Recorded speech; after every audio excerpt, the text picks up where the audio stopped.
நாடு முழுவதும் பெண்களுக்கு எதிராக குற்றங்கள் அதிகரித்த வண்ணம் உள்ளன. சமீபத்தில் சக பெண் மருத்துவர் பாலியல் பலாத்காரம் செய்யப்பட்டு கொலை செய்யப்பட்டதற்கு எதிராக நாடு முழுவதும் உள்ள மருத்துவர்கள் குதித்தெழுந்தனர். ஆனால் இந்தியாவில் நாளொன்றுக்கு சராசரியாக 86 பாலியல் குற்ற வழக்குகள் பதிவாகின்றன. ஒரு மணி நேரத்திற்கு 4 வழக்குகள். அதே சமயம் வெளிச்சத்திற்கு வராமலேயே இருக்கும் பாலியல் குற்றங்கள் பதிவாகும் குற்றங்களை விட பல மடங்கு அதிகம் ஆகும். இந்த நிலையில் இதுபோன்ற குற்றங்களை தடுத்து நிறுத்த வேண்டிய ஆட்சி அதிகாரத்தில் இருக்கும் 151 எம்பிக்கள் மற்றும் எம்எல்ஏக்கள் மீது பெண்களுக்கு எதிரான குற்றங்களில் ஈடுபட்ட வழக்குகள் இருப்பது தெரிய வந்துள்ளது. ஜனநாயக சீர்திருத்த சங்கம், அசோசியேஷன் ஆஃப் டெமோக்ராட்டிக் ரிஃபார்ம்ஸ் மற்றும் நேஷனல் எலெக்ஷன் வாட்ச் ஆகிய அமைப்புகள் இணைந்து ஆய்வு நடத்தி வெளியிட்டுள்ள அறிக்கையின் மூலம் இது தெரிய வந்துள்ளது. தற்போது பதவியில் உள்ள எம்பி மற்றும் எம்எல்ஏக்கள் 2019 முதல் 2024 வரை இந்திய தேர்தல் ஆணையத்தில் சமர்ப்பித்த ஆவணங்களை ஆராய்ந்ததன் மூலம் இந்த அறிக்கை தயாரிக்கப்பட்டுள்ளது. அதன்படி தற்போது பதவியில் உள்ள 16 எம்பிக்கள் மீதும் 135 எம்எல்ஏக்கள் மீதும் பெண்களுக்கு எதிரான குற்றங்கள் தொடர்புடைய வழக்குகள் உள்ளன. இந்த 151 பேரில் 2 எம்பிக்கள் மற்றும் 14 எம்எல்ஏக்கள் என 16 பேர் மீது பாலியல் வன்கொடுமை வழக்குகள் உள்ளது அதிர்ச்சியை ஏற்படுத்தியுள்ளது. இந்த வழக்குகளில் பாதிக்கப்பட்ட பெண்களை மீண்டும் பாதிப்புக்கு உள்ளாகியுள்ளதும் தெரிய வந்துள்ளது. 151 பேரில் அதிகப்படியாக பாஜகவை சேர்ந்த 54 எம்பி எம்எல்ஏக்கள் மீது இந்த வகை வழக்குகள் உள்ளன. அதைத் தொடர்ந்து காங்கிரஸில் 23 பேரும், தெலுங்கு தேசம் கட்சியில் 17 பேர் மீதும் இந்த வகை வழக்குகள் உள்ளன. மாநில வாரியாக அதிகபட்சமாக மேற்கு வங்காளத்தில் மொத்தமாக 25 எம்பி எம்எல்ஏக்கள் மீது இந்த வகை வழக்குகள் உள்ளன. அதற்கடுத்ததாக ஆந்திராவில் 21 பேர் மீதும், ஒடிசாவில் 17 பேர் மீதும் இந்த வகை வழக்குகள் உள்ளன. மதுரையில் செய்தியாளரிடம் பேசிய முன்னாள் அமைச்சர் செல்லூர் ராஜு, அரசியலில் அண்ணாமலை ஒரு கத்துக்குட்டி என மீண்டும் நிரூபணம் செய்துவிட்டார். எடப்பாடி பழனிசாமிக்கு பதிலளித்த அண்ணாமலை அரைவேக்காட்டுத்தனமாக பேசி வருகிறார். நடிகர் விஜய் அரசியல் களத்திற்கு இன்னும் வரவில்லை. ஒரு இளைஞர் அரசியலுக்கு வருவதை திமுக அரசு தடுக்கிறது. தமிழகத்தில் திமுகவை தவிர வேறு எந்த கட்சியும் இருக்கக்கூடாது என நினைக்கிறது. தாவேகா நடத்தும் நிகழ்ச்சிகளுக்கு ஏன் திமுக அரசு அனுமதி மறுக்கிறது? இது மிகவும் கண்டிக்கத்தக்கது என கூறினார். ஜார்க்கண்ட் முக்தி மோர்ச்சா கட்சித் தலைவரும் ஜார்க்கண்ட் முதலமைச்சருமான ஹேமந்த் சோரன் பண மோசடி வழக்கில் அமலாக்கத்துறையால் கடந்த ஜனவரியில் கைது செய்யப்பட்டு திகார் சிறையில் அடைக்கப்பட்டார். இதையடுத்து பிப்ரவரியில் சம்பாய் சோரன் முதல்வராக பொறுப்பேற்றார். கடந்த ஜூனில் ஜாமீனில் வெளியே வந்தவுடன் மீண்டும் முதலமைச்சராக பொறுப்பேற்க வேண்டிய சம்பாய் சோரன் பதவி விலகினார். இந்நிலையில் கடந்த சில நாட்களுக்கு முன் தன் ஆதரவு எம்எல்ஏக்கள் சிலருடன் டெல்லி சென்றார் சம்பாய் சோரன்.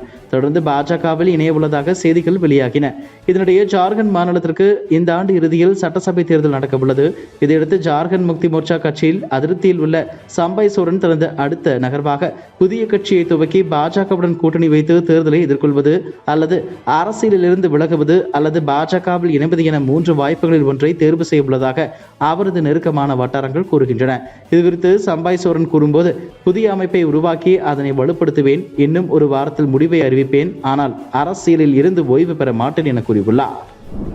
மதுரை அருகே உள்ள இலங்கை அகதிகள் முகாமில் சுவரடித்து விழுந்த விபத்தில் இருந்த குழந்தைகளுக்கு 5 லட்சம் ரூபாய் இழப்பீடு வழங்க உத்தரவிட்ட வழக்கில் மேல்முறையீட்டு தாக்கல் செய்த அரசுக்கு அபராதம் விதித்த உயர்நீதிமன்ற மதுரை கிளை உத்தரவிட்டுள்ளது.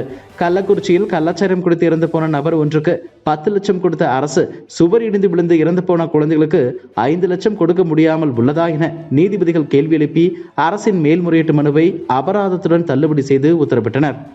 மேலும் மேல்முறையீடு செய்த தமிழக அரசுக்கு 50,000 ரூபாய் அபராதம் விதித்து மெட்ராஸ் உயர்நீதிமன்ற மதுரை அமர்வு நீதிமன்றம் உத்தரவிட்டுள்ளது.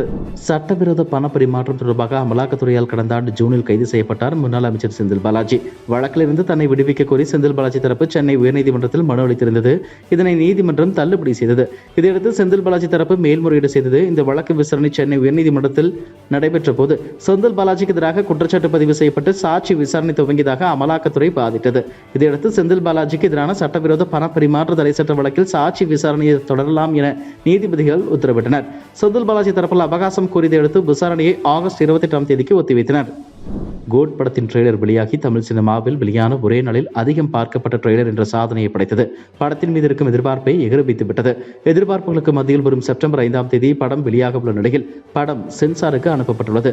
சென்சாரில் படத்தினை பார்த்த அதிகாரிகள் படத்திற்கு UA சான்றிதழ் வழங்கியுள்ளனர். எனவே குழந்தைகள் தங்களுடைய பெற்றோருடன் சென்று படத்தை பார்த்து மகிழலாம். படத்திற்கு UA சான்றிதழ் வழங்கப்பட்டதை போஸ்டர் ஒன்று வெளியிட்டு படக்குழு வெளியிட்டுள்ளது. போஸ்டரில் விஜய் கையில் துப்பாக்கியுடன் மிரட்டலான போஸ் கொடுத்திருப்பதை காணலாம். தமிழக வெற்றி கழகத்தின் கொடி இன்று அறிமுகமாக உள்ள நிலையில் சென்னை பனையூரில் அமைந்துள்ள கட்சி அலுவலகத்தில் 500 நாற்காலிகள் போடப்பட்டு பிரம்மாண்ட LED திரை அமைக்கப்பட்டுள்ளது. விஜய் கொடியேற்றும் பகுதியில் கூட்டமாக யாரும் நிற்கக்கூடாது என அறிவுறுத்தப்பட்டுள்ளது.